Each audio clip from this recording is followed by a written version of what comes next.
손을 높이 들고 언제나 주님의 사랑을 노래하리.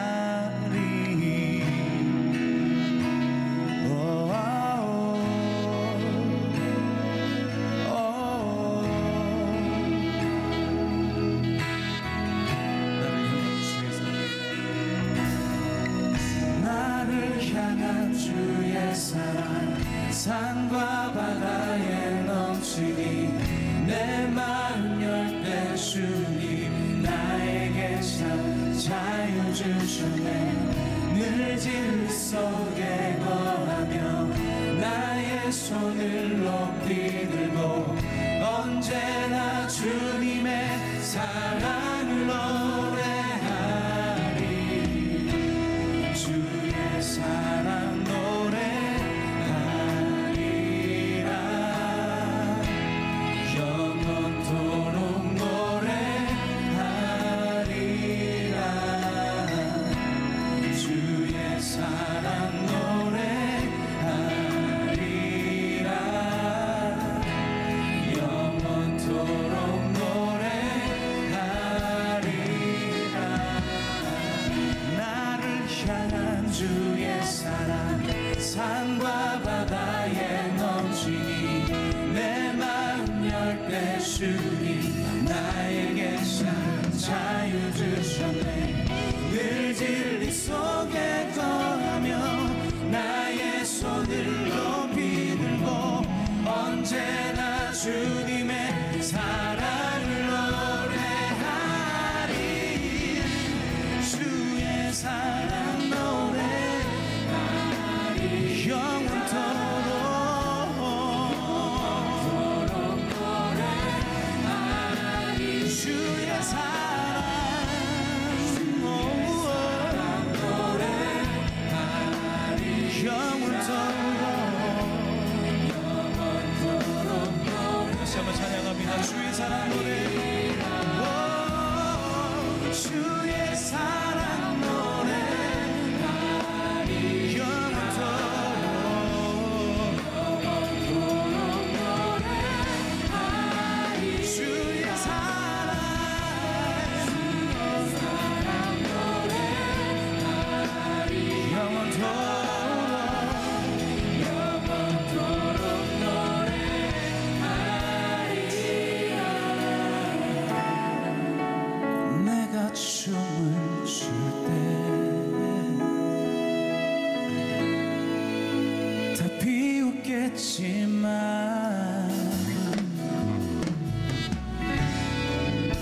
그들도 주 알게 되면 함께 기뻐 춤을 추게 되리. 주의 사랑 노래하리라. 영원토록 노래하리라.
주님의 이름을 찬양하며 나아갑니다. 우리 함께 박수치며 힘차게 찬양합시다.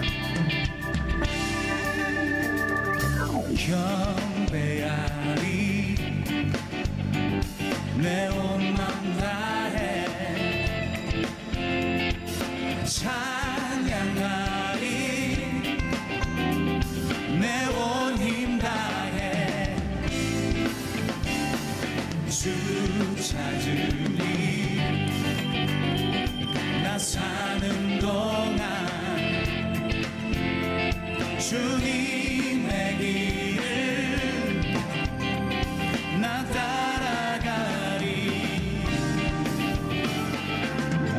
주님만을 경배하리 주님만을 찬양하리 찬양받기 합당하신 존귀하신 주만 높이리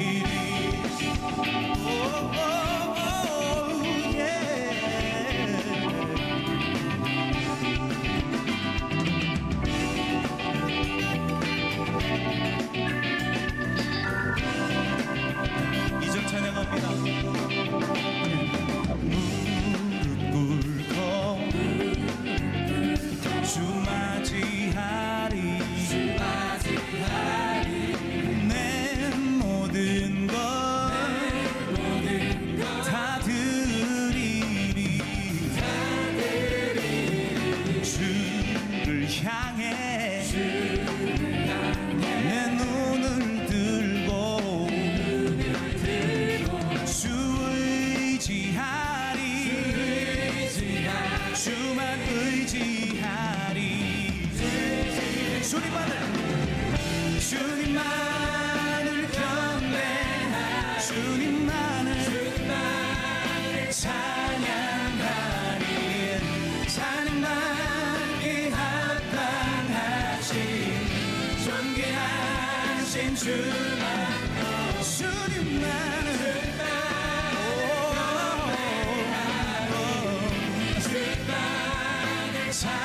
찬양하리 찬양받기 합당하신 존귀하신 목소리로 찬양하리 주님만을 경배하리 주님만을 찬양하리 찬양받기 합당하신 다시 한번 우리 성도분들의 목소리로 찬양합시다.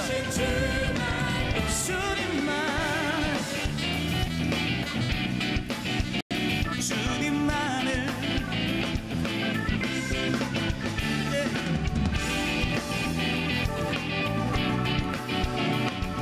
마지막으로 전심을 다해 다시 한번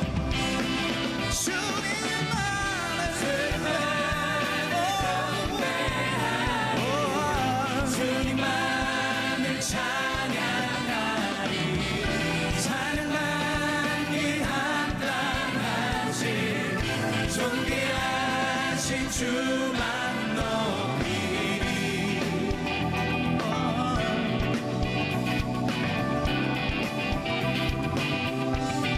주님만 경배해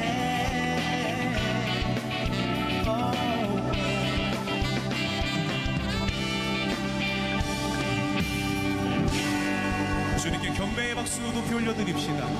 네.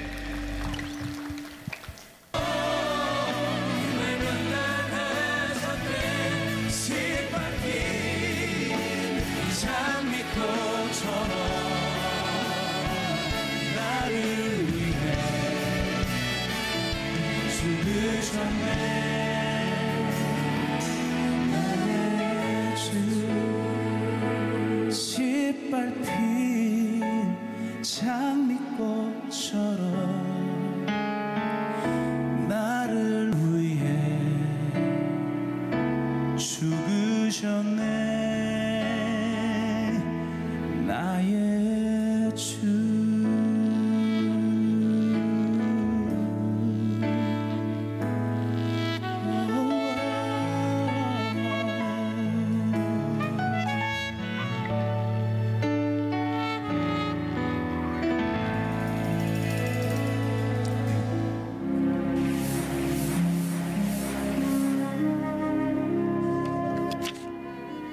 오늘의 말씀은 역대상 21장 26절에서 27절 말씀입니다.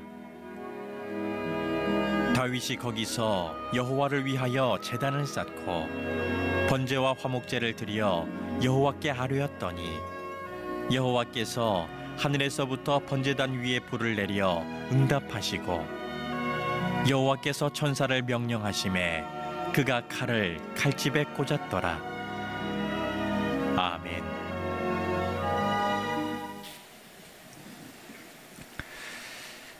동화 가운데 언제나 후회만 하는 사자라는 제목의 동화가 있습니다.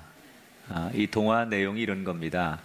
한 초원에 늘 말썽을 일으키고 혼만 나는 어린 사자 한 마리가 살았답니다. 분명히 사자인데 하는 짓은 사자 같지 않아서 늘 말썽을 일으키고 천방지축 그렇게 소란을 피우는 그런 사자였습니다. 생각 없이 불쑥불쑥 행동하다가 난처한 일, 어려운 일을 많이 만나게 됩니다. 이 어린 사자가.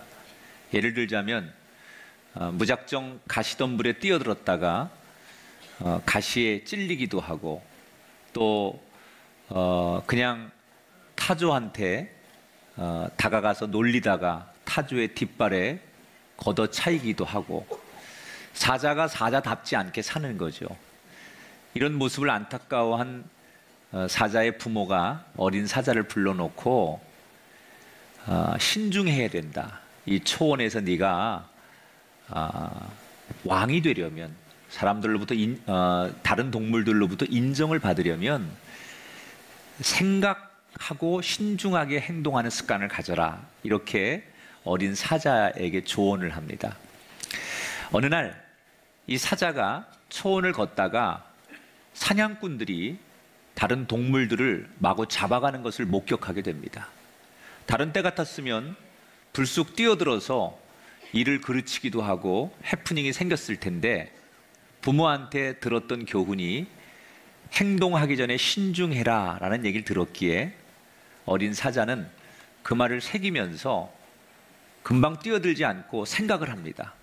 어떻게 저 동료 동물들을 구해줄 수 있을까? 뭘 도와줄까? 이렇게 생각을 한 끝에 여러 동물들을 모아가지고 결국 지혜를 발휘하고 해프닝을 통해서 사냥꾼들을 밀림에서 쫓아내고 동료들을 보호합니다. 그리고 자연스럽게 이 동료들에게 인정을 받아서 동료들에 의해서 초원의 왕으로 이 사자가 세워지는 것으로 이 동화가 끝이 납니다. 언제나 후회만 하는 사자라는 이 동화 속에 나오는 이 사자가 평생을 후회만 하다가 진짜 남들로부터 인정받는 그런 때가 언제냐? 말로만 생각으로만 하는 후회가 아니라 자기의 삶이 실제로 바뀔 때, 생각한 것을 행동할 때 사자가 사자로 인정을 받게 된다라는 교훈의 동화입니다. 우리 그리스도인들의 삶도 그렇다고 생각합니다. 우리 인간은 약합니다. 저와 여러분은 완벽하지 않습니다. 그래서 우리는 늘 죄성을 가지고 있기 때문에 항상 무너지죠. 우리는 죄를 짓고 넘어지죠. 그리고 나면 후회해요. 특히 그리스도인들은 그렇게 자신이 저질러 놓은 행동과 과거 삶의 후회를 하면 하나님 앞에 나와서 반드시 회개 기도를 드립니다. 근데 많은 사람들이 내가 잘못한 것을 뉘우치고 하나님 앞에 나와서 눈물로 또는 내 목소리로 내 잘못을 고백하는 회개 기도를 드린 것으로 나는 회개했다라고 생각합니다. 그것은 물론 전혀 자신의 잘못을 느끼고 회개하지 않는 사람보다 나은 거지만 진정한 의미의 회개 기도는 눈물로 회개했다고 해서 회개 기도가 아니라 내가 잘못을 인정하고 회개 기도를 드린 다음에 삶의 자리에 돌아가서 기도한 대로 살 때 그때 그 회개 기도는 완성되는 것이다. 오늘 그렇게 우리에게 삶으로 이야기하는 역대상 21장의 다윗의 이야기를 소개해 드리려고 합니다. 다윗이 하나님의 도움으로 나름대로 나라가 안정이 됩니다. 대내외적으로 다윗의 왕국이 어느 정도 안정기에 들어가던 어느 날 다윗이 밑에 요압 장군과 신하들을 불러가지고 이렇게 지시를 합니다.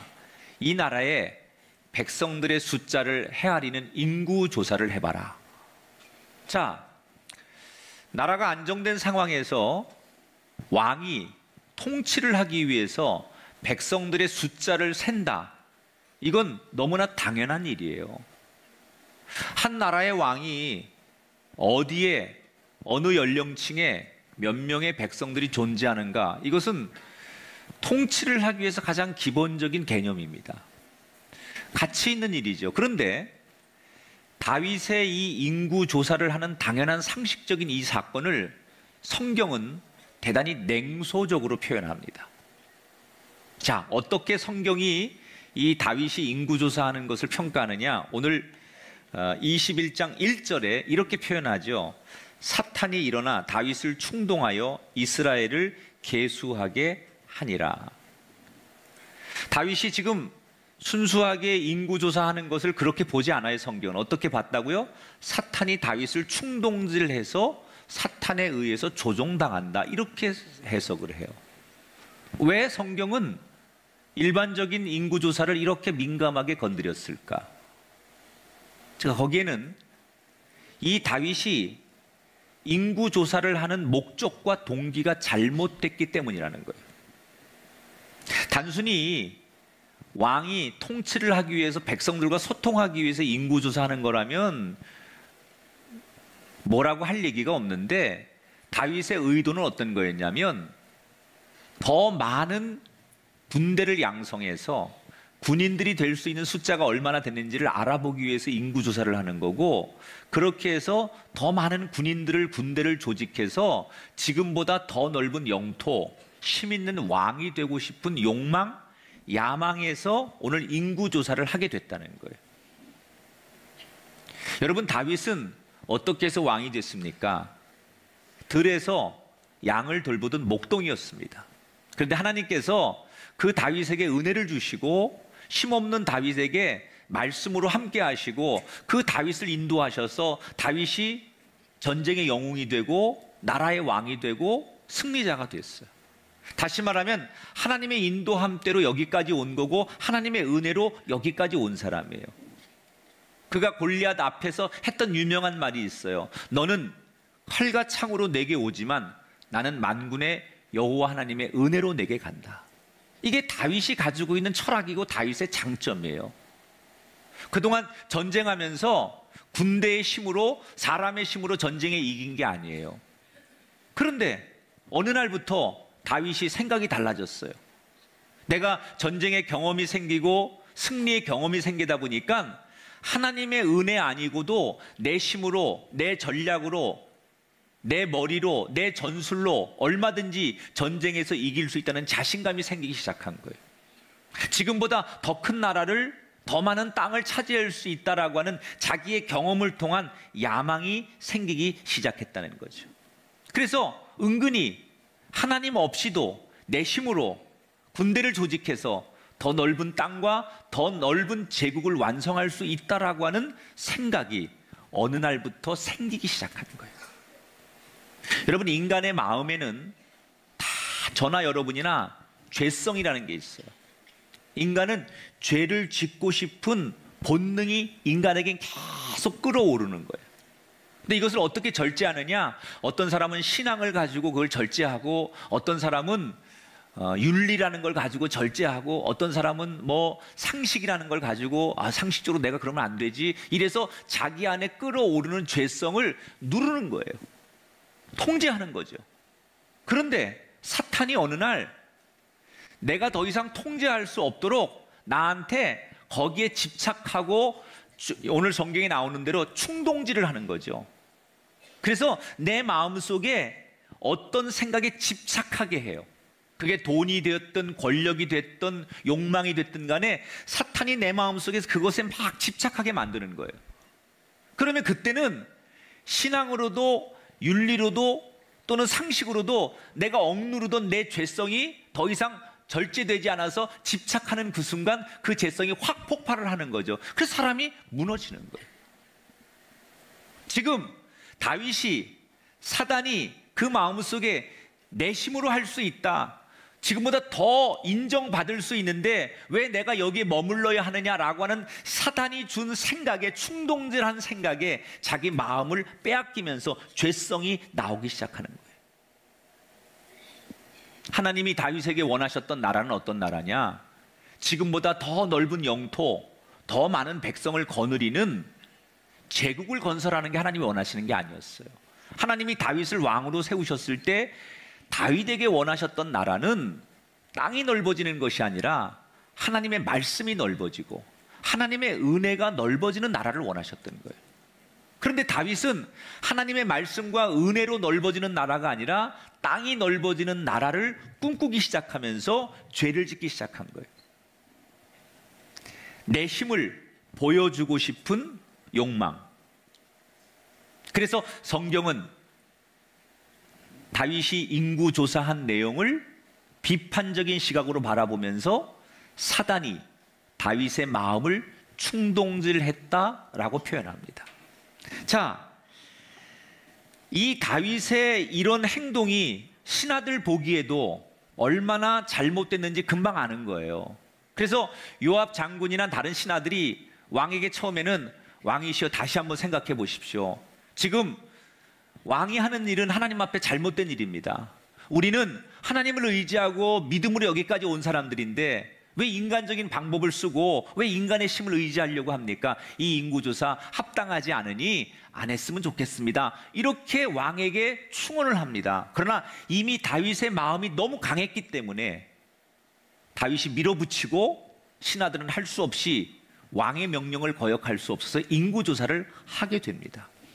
자, 이런 여러 가지 갈등과 의견이 다양한 가운데 인구조사를 한참 하다가 그나마 다행인 것은 다윗이 인구조사가 거의 끝나갈 때쯤 스스로 내가 지금 잘못하고 있구나라는 것을 깨닫게 됩니다. 여러분, 우리에게 가장 큰 은혜는 언제냐면 지금 내가 죄를 짓고 있구나라고 자각하고 깨달을 때 그게 은혜예요. 내가 지금 이런 생각을 하면 안 되는데 이런 쓸모없는 생각을 하고 있구나라고 느낄 때가 은혜예요. 문제는 죄를 지으면서도 잘못을 하고 있으면서도 이게 죄인 줄 모르고 이게 너무 당연하다고 생각하고 내가 뭐가 잘못됐는지 모르는 거, 죄의식이 없는 게 저주고 그게 여러분 버려진 삶이지, 적어도 내가 죄를 지으면서 어느 순간 이러면 안 되는데 내가 왜 이런 생각을 하지? 내가 왜 이런 행동을 하지? 라고 그런 생각이 들 때 그것은 하나님이 여러분을 사랑하시는 은혜를 주는 거예요. 다윗이 다행히도 내가 이 인구조사를 하는 동기와 목적이 잘못됐다는 것을 스스로 깨달아요. 내가 지나쳤구나. 내가 너무 욕심을 냈구나. 내가 왜 이런 생각을 했지? 그래서 그가 후회를 합니다. 그리고는 후회를 하고 나서 곧바로 그가 하나님 앞에 나가서 무릎 꿇고 기도하기 시작해요. 그걸 우리는 회개기도라고 해요. 내 잘못을 돌아보고 내가 잘못했어요 라고 하나님 앞에 기도하는 걸 회개기도라고 한다면 다윗은 회개기도를 드리는 거예요. 자, 21장 8절에 볼게요. 다윗이 하나님께 아뢰되 내가 이 일을 행함으로 큰 죄를 범하였나이다. 이제 간구하오니 종의 죄를 용서하여 주옵소서. 내가 심히 미련하게 행하였나이다. 철저하게 자신의 죄를 회개하는 거예요. 그리고 하나님 앞에 용서를 구해요. 자, 지금까지의 그 학습 효과는 어떤 게 있었냐면 다윗이 이전에도 하나님 앞에 죄를 짓고 용서를 구하면 하나님은 그 다윗을 용서하셨어요. 그러니까 이번에도 다윗이 비록 죄를 지었지만 하나님 앞에 참회하고 용서를 구하는 기도를 드렸으니까 하나님께서 용서하시는 게 맞아요. 다윗은 그것을 기대했을 거예요. 그런데 다윗이 기대한 것대로 되지 않아요. 하나님께서 선지자 갓을 통해서 뜻밖의 말씀을 전하시는데 내가 너를 용서하기 전에 3가지의 징계를 내리리라. 벌을 내리겠다. 첫 번째, 3년간 나라의 기근이 들 것이다. 두 번째, 3달 동안 적군을 피해서 네가 도망을 다니게 만들든지, 아니면 3일 동안 온 나라에 전염병이 퍼지게 할 건데 이 셋 중에 네가 하나를 선택해라. 자, 여러분, 하나님은 다윗이 원하는 대로 다윗의 소원을 들어주지 않았어요. 다윗은 비록 자기가 잘못을 했지만 하나님 앞에 회개하면 하나님께서 너 다음부터 그러지 마, 2번 다시 이런 죄 짓지 마, 이러고 용서해 주기를 다윗은 기대했던 거예요. 근데 하나님이 주신 응답은 다윗에게 용서해 줄 게 아니라, 해줄 게가 아니라 내가 너를 벌해야 되겠다라고 징계를 주셨어요. 자, 이때 다윗이 자기를 용서하지 않는 하나님 앞에 어떤 태도를 취하느냐, 13절에 보니까 다윗이 갓에게 이르되 내가 곤경에 빠졌도다. 여호와께서는 긍휼이 심히 크시니 내가 그의 손에 빠지고 사람의 손에 빠지지 아니하기를 원하나이다. 쉽게 말하면 하나님이 내리시는 벌을 내가 순순히 받겠다 이거예요. 여러분, 상식적으로 보면 다윗이 다시 한번 재차 하나님, 내가 잘못했다고 기도했잖아요. 하나님, 내가 진심으로 잘못했어요. 저를 용서해 주세요. 라고 재차 하나님 앞에 하나님의 용서를 구하기 위한 기도를 다시 드릴 수도 있어요. 조르는 거죠. 아니면 내가 그동안 하나님 앞에 하나님의 영광을 위해서 전쟁을 할 때도 여호와의 이름으로, 백성들을 통치할 때도 하나님의 영광을 위해서 나는 하나님을 위해서 살았는데 어쩌다가 잘못한 것 한 가지밖에 없는데 이 실수 하나 때문에 하나님 앞에 그동안 열심히 살았던 것을 다 무시하고 이 한 가지 때문에 저를 버리십니까? 하나님 너무하십니다. 이렇게 항의할 수도 있었을 거예요. 그런데 다윗은 조르지도 않고 하나님 앞에 항의하지도 않고 하나님이 내리시는 징계를 순순히 받아들이기로 했다는 거예요. 왜 그랬을까요? 다윗은 우리가 못 보는 걸 보고 있었어요. 그게 뭐냐? 따라 할까요? 회초리 속에 하나님 사랑을 봅니다. 자, 하나님이 지금 회초리를 들어서 다윗을 벌하십니다. 근데 그 회초리 안에 하나님의 사랑이 있다는 것을 다윗은 봤다는 거예요. 회초리를 맞으면 아픕니다. 고통스럽습니다. 그러나 하나님의 의도는 나를 아프게 하는 것이 목적이 아니라 그 아픔을 통해서 다시는 잘못된 길을 가지 말라라고 하는 하나님의 본심, 진짜 깊은 사랑, 이것을 다윗이 봤기 때문에 내가 매를 맞더라도, 고통을 당하더라도 하나님의 그 의도를 알기 때문에 그 매를 순순히 받아들였다는 거예요. 어떤 부모님들은 자식이 원하는 것을 다 해주는 게 사랑이라고 생각하는 부모들이 있어요. 대개는 그런 면에서 많이 좋아지긴 했지만 지금도 카페나 식당이나 이런 공공장소에 가서 아이들이 너무 시끄럽거나 남에게 피해를 주는데도 그냥 두는 부모들이 있더라고요. 어떤 부모는 평생 자기 등골이 휘어지도록 자식이 해달라는 것을 다 해주는 부모가 있어요. 왜? 자식이 원하는 대로 다 해주는 게 그게 사랑이라고 생각하기 때문에 그래요. 여러분, 우리가 부모가 대부분 알잖아요. 자식이 원하는 걸 다 해주는 게 진짜 사랑입니까? 아닙니다. 때로는 자식이 원하는 것을 해주지 않는 게 진짜 부모의 사랑이에요. 조선 중기에 학자였던 퇴계 이황 선생님이 일화 가운데 이 이황 선생의 손주가 안도라는 손주가 있었어요.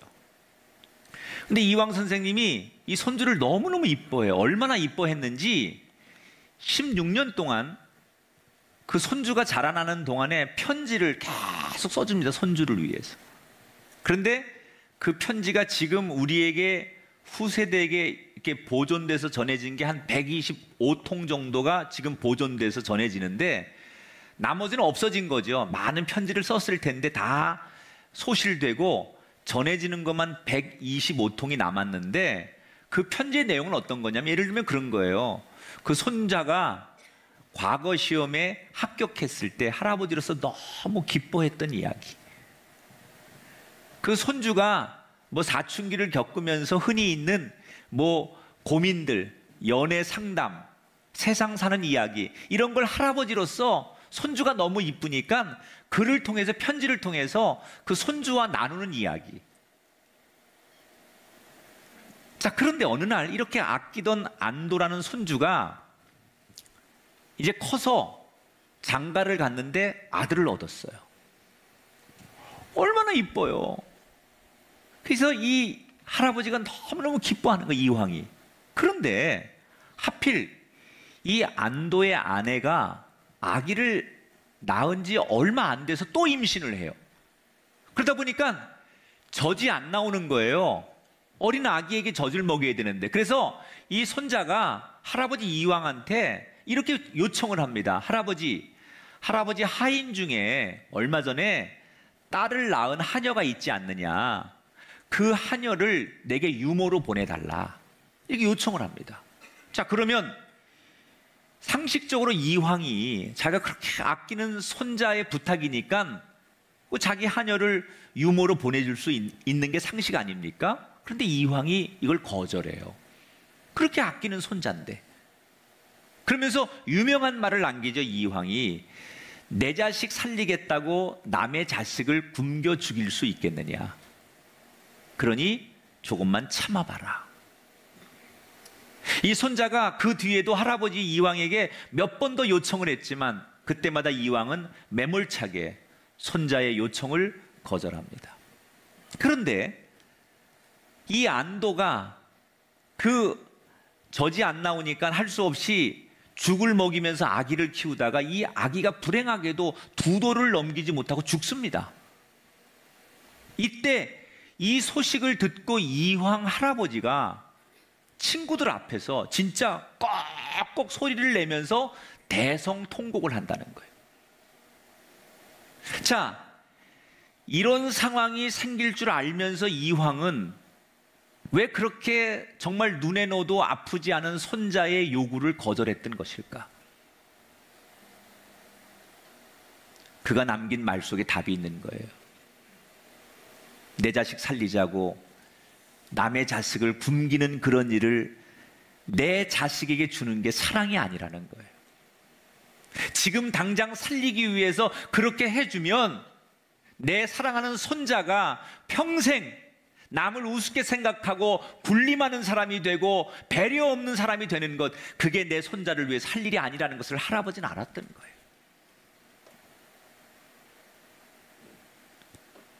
그 할아버지의 그 손자예요. 할아버지가 원망스러울 법도 한데 안도라는 손자는 할아버지의 사랑을 이해합니다. 할아버지가 왜 나한테 그렇게 했는지를 다 이해하고, 그래서 할아버지를 닮아서 열심히 공부에 매진해서 결국 한 시대 할아버지처럼 세상을 풍미하는 좋은 학자로 그가 서게 된다는 역사 이야기예요. 저는 이 이황 선생님의 얘기를 들으면서 하나님의 마음도 그렇다는 생각을 해봤어요. 때로는 우리가 하나님 앞에 아무리 간구하고 합리적으로 부탁을 드려도 하나님께서 우리의 기도에 들어주시지 않고, 우리가 눈물 흘려가면서 하나님 잘못했다고 회개 기도를 드렸는데도 하나님께서 우리를 용서해 주지 않을 때가 있어요. 오히려 회초리를 들고 우리를 고난과 징계와 아픔으로 우리를 인도하실 때가 있어요. 왜 하나님 우리를 사랑하시면서 내가 잘못했다고 하는데 내 잘못된 기도를 금방 용서해 주지 않으시고 내 요구를 하나님께서 받아주지 않으시는 걸까? 그것은 사랑이기 때문이에요. 아픔을 통해서, 이 고난과 고통을 통해서 내가 깨닫고 바른 길을 걷기를 원하시는 사랑이 있기 때문에 하나님이 우리의 요구를 때때로 들어주시지 않는다는 거예요. 사랑하는 여러분, 우리가 기도하고 후회하고 기도하고 후회하고를 반복하지 않으려면 뭐가 필요하냐? 하나님이 내리시는 고난과 고통의 채찍 속에 하나님의 깊은 사랑을 볼 줄 알아야 된다는 거예요.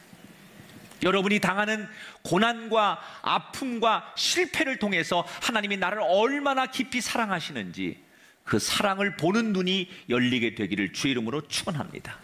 그 눈으로 하나님의 사랑을 봐야만 우리가 후회하지 않는 기도자가 될 수 있다는 거예요. 자, 다윗에게 이 세 가지 징계 중 하나를 선택하라는 말씀이 전해지지요. 선택하라고 하는 자체가 하나님께서 일방적이지 않은 거예요. 그러니까 만약에 징계가 목적이었다면 선택을 주지 않았을 거예요. 네가 선택해라라고 하는 것은 결국 미워서 주는 징계가 아니라는 것을 뜻하는 거예요. 자, 다윗이 징계를 받아들이면서 세 가지 중에 뭘 선택하냐? 기간이 제일 짧은 전염병을 선택합니다. 근데 그때부터 3일 동안 이스라엘 전역에 전염병이 퍼지는데 생각했던 것보다 너무 많은 피해가 생기지요. 3일 동안에 이스라엘 백성들 7만 명이 죽습니다. 이때부터 다윗이 자기로 인해서 자기가 지키지 못해서 백성들이, 죄 없는 백성들이 7만 명이 죽는 것에 대해서 후회를 하죠. 차라리 내가 적군에게 3달 동안 쫓겨다니는 것을 선택하든지 나라의 기근이 3년 동안 들어서 사람들이 힘들어도 이걸 견디게 했어야지, 내가 짧다고 3일을 선택해서 죄 없는 백성들이 나로 인해서 아까운 생명이 이렇게 많이 죽는다는 것에 대해서 그는 자책하며 하나님 앞에 이렇게 울부짖어 기도합니다. 하나님, 잘못은 내가 했는데 왜 죄 없는 백성들이 죽어야 합니까? 차라리 내 백성들을 살리시고 저와 저의 집을 쳐주십시오. 그리고 하나님 앞에 자책하며 눈물로 기도해요. 이때 정말 자신을 버려서라도 백성들을 살리고 싶은 이 눈물의 기도를 하나님께서 보시고 다윗에게 회복을 주시기 위해서 다시 갓 선지자를 통해서 이렇게 명령하십니다. 내가 너를 회복하고 너희 백성들을 회복할 텐데, 그러려면 저 오르난의 타작마당에 가서 거기에 여호와를 위한 제단을 쌓고 그리고 거기서 제사를 드려라. 자, 여기 아주 중요한 얘기가 나와요. 하나님께서 다윗과 이스라엘을 회복시키기 위해서 뭘 선택하시느냐? 예배자가 되라는 거예요. 여러분, 우리는 세상에서 만나는 문제를 해결할 수 있는 방법들이 여러 가지가 있어요. 어떤 문제를 해결하는 나름대로의 우리는 여러 가지 방법들 가운데 하나님이 우리에게 원하시는 것은 인간적인 방법이나 세상적인 방법이 아닌 예배를 통해서 문제를 해결하길 원하신다는 거예요. 여러분, 예배가 여러분에게 어떤 겁니까? 하나님이 여러분 삶의 고난과 여러분 삶의 회복을 주시려고 이 예배로 여러분을 부르신다는 것을 기억하시기 바랍니다. 인간적인 방법으로 문제를 푸는 것이 아니라 예배를 통해서 문제를 풀라는 거예요. 그래서 그 말씀에 순종하고 다윗이 오르난의 집에 갑니다. 이 오르난이라는 사람이 아무것도 모르고 집에서 마당에서 밀을 타작하고 있는데, 아니 자기 앞에 왕이 떡하니 나타난 거예요. 눈이 휘둥그레져 가지고 왕 앞에 벌벌 떨면서 엎드립니다. 그때 다윗이 자기가 여기 온 목적을 다 설명하니까 이 오르난이 감동을 하고서는 자신의 이 마당을 왕에게 그냥 다 바치겠다고 선언을 합니다. 여러분, 사실 다윗이 하나님 앞에 너 오르난의 집에 가서 그 마당에다가 단을 쌓고 거기서 예배를 드려라 이렇게 명령하셨을 때 문제가 하나 있습니다. 오르난이라는 사람이 이거 내가 조상 대대로 물려받은 땅인데, 이거 내 사유재산인데 나 왕한테 못 내놓겠습니다. 이렇게 나오면 하나님이 분명히 회복시키려고 장소를 지정해서 거기 가서 단을 쌓고 예배를 드리라는데 오르난이 이걸 안 내놓겠다고 하면 이거 난감한 거거든요. 물론 왕이 뺏을 수 있겠죠. 그러나 그 뺏는 과정을 하나님 원하시겠어요? 근데 하나님께서 거길 가라는 거예요. 믿고 갔지만 주인이 어떤 반응을 보일지 모르는 상황인데 뜻밖에도 오르나니 뭐라고요? 내가 이 땅을 내놓겠습니다. 기증하겠습니다. 다윗은 어떻게 될지 모르고 하나님이 예배의 자리에 나가라고 하니까 예배의 자리에 나가는 거예요. 이미 예배를 드리기 위해서 나가려고 하는 그의 걸음 속에 하나님은 이미 준비해 놓으시고 예비해 놓으시고 모든 것을 다 갖추어 놓으셨다는 거예요. 여러분에게 이 은혜가 있게 되길 바랍니다.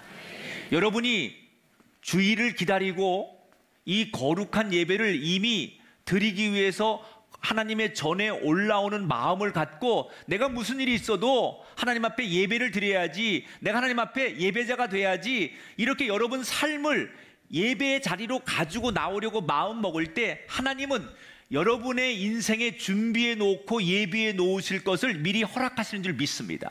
이게 진정한 예배예요.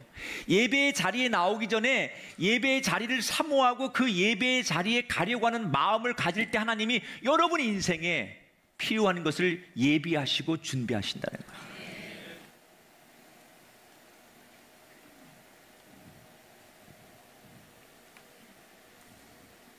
다윗이 감동하죠.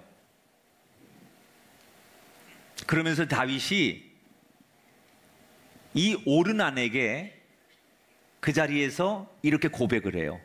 자, 이 고백을 한번 보세요. 이 고백이 우리가 예배자로서 예배라는 게 뭔가를 아주 정확하게 규정하는 정의가 되는 말씀이에요. 24절 같이 읽어볼게요. 시작. 다윗 왕이 오르나에게 이르되 그렇지 아니하다. 내가 반드시 상당한 값으로 사리라. 내가 여호와께 드리려고 내 물건을 빼앗지 아니하겠고 값없이는 번제를 드리지도 아니하리라. 자, 한번 따라합시다. 값없이는 번제를 드리지 아니하리라. 저는 이 말이 예배의 속성이라고 생각해요.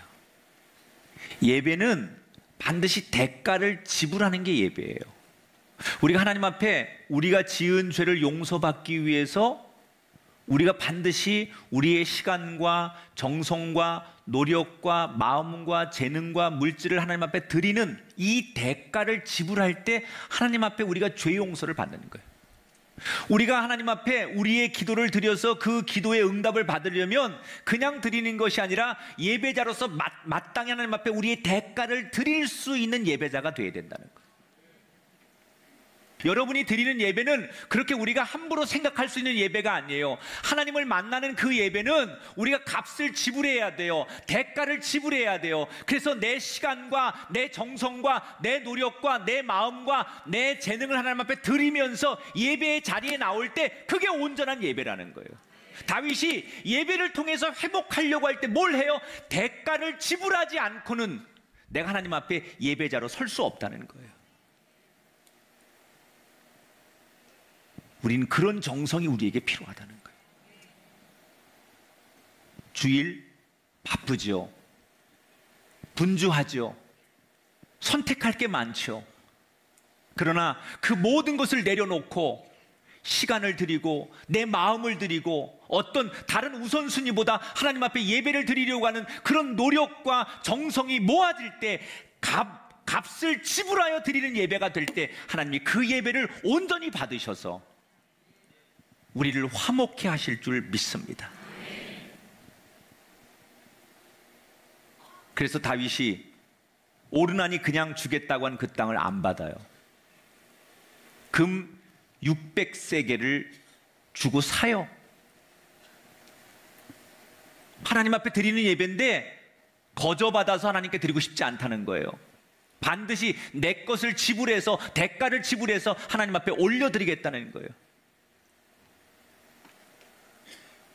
여러분, 왕 앞에 백성이 그냥 바치겠다고 하는 그 땅을 다윗은 내가 직접 대가를 지불해서 하나님 앞에 드리는 예배자가 되고 싶어서 그 땅을 구입했다는 거예요. 오늘 우리가 드리는 이 거룩한 예배가 한 사람 한 사람 그런 예배가 되기를 축복합니다. 여러분, 그런 정말 우리가 하나님 앞에 그런 교회가 돼야 돼요. 그래서 자기의 재능을 드리고 바쁘지만 그 주일날 힘들지만 아이를 가르치는 선생님이 나오고 봉사하는 교인들이 나오고 성가대 쓰는 사람이 나오고 이 곳곳에서 하나님을 섬기는 자기를 드리는 그 대가를 지불하는 그런 노력들이 모아질 때 그게 온전한 예배지요. 나는 언제나 교회 나가면 VIP야. 어서 오십시오. 오기만 하십시오. 뭐 이런 것들이 너무 익숙하다 보니까 나는 가서 당연히 예배만 드리고 참여만 하면 된다고 생각하는, 그건 진정한 예배가 아니라는 거예요. 값없는 예배, 아무런 대가도 드리지 않고 참여만 하는 예배가 아니라 내 대가를 지불하는 예배자.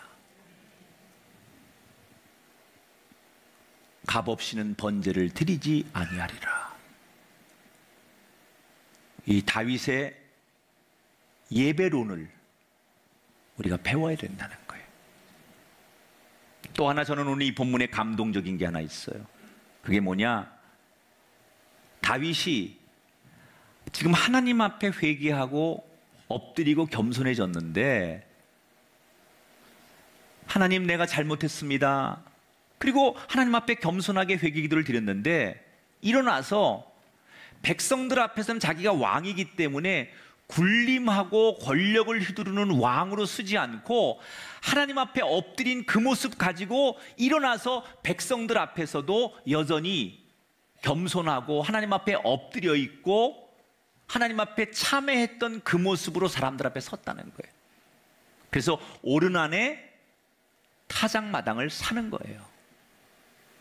여러분, 하나님 앞에는 겸손했는데 돌아서서 사람들 앞에서는 군림하고 하나님 앞에서는 엎드려서 눈물 흘리고 참회했던 사람이 사람들 앞에 일어나서는 자기 할 말 다 하는 삶을 사는 사람을 우리는 이중적인 삶을 산다고 말해요. 주님께 겸손하기로 했으면 내 삶의 자리에서도 사람들 앞에서도 겸손하게 사는 게 진짜 회개고 진짜 겸손이고 진짜 은혜라는 거예요.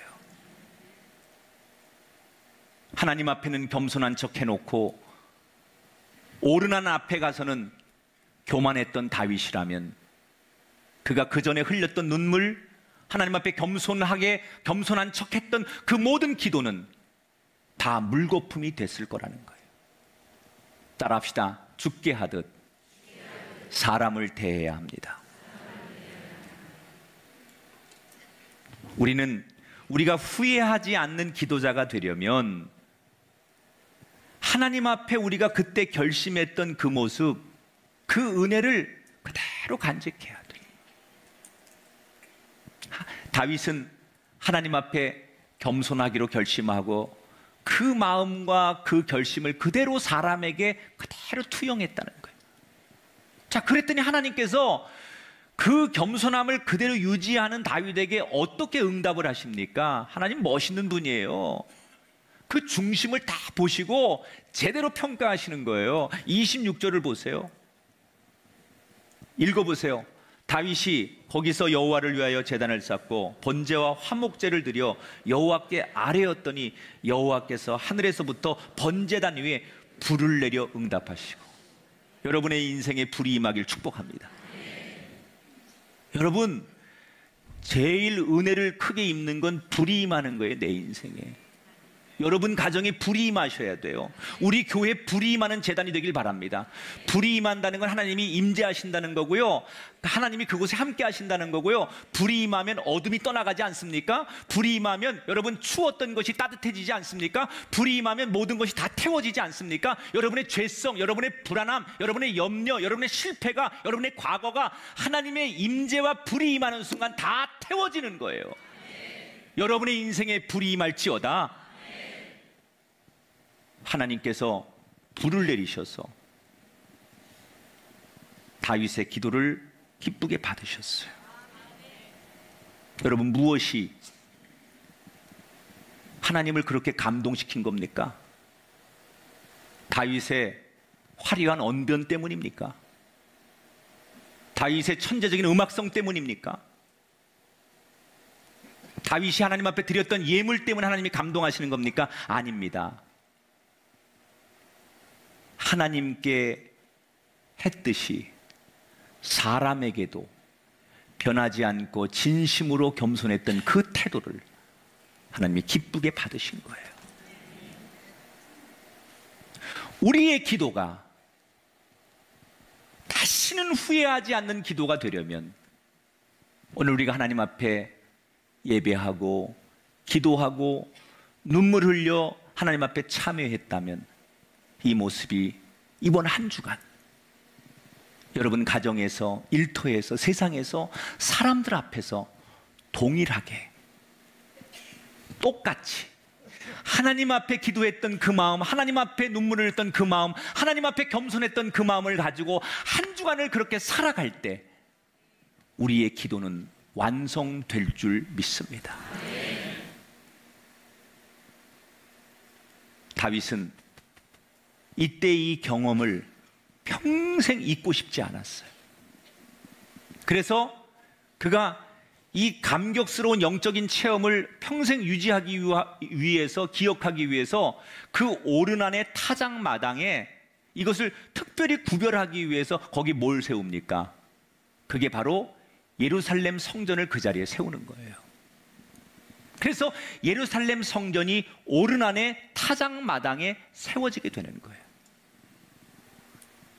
사랑하는 여러분, 하나님은 우리의 말잘함을 원하시지 않습니다.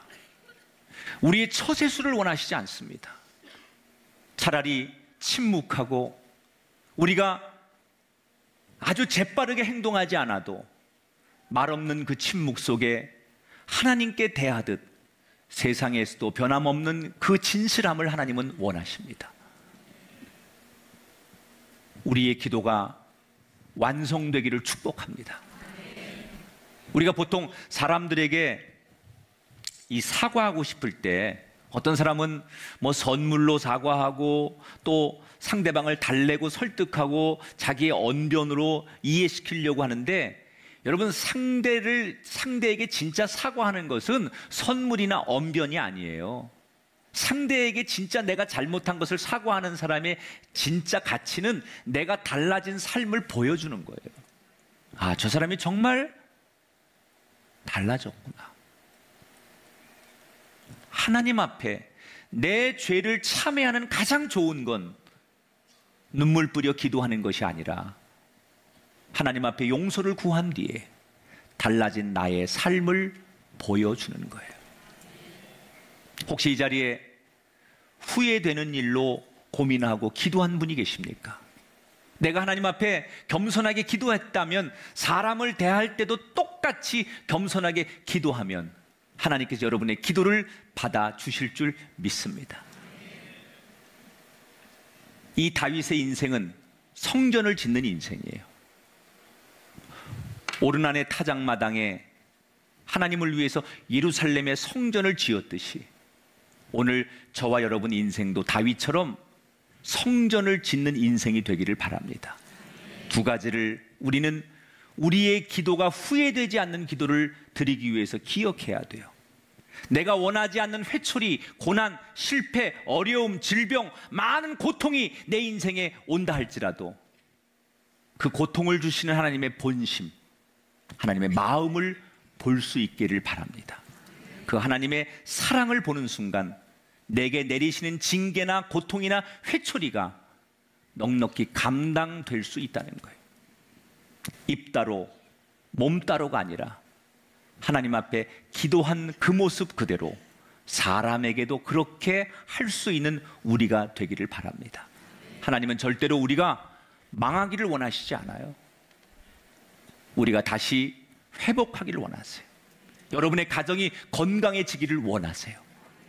하나님이 그 진심, 우리를 향한 진심, 그 진심이 오늘 이 말씀을 통해서 우리 한 사람 한 사람에게 잘 전달되기를 바라면서 다윗처럼 다시 회복되고 후회되지 않는 인생을 만들어가는, 성전을 완성해가는 아름다운 인생들이 되시기를 주님의 이름으로 축복합니다.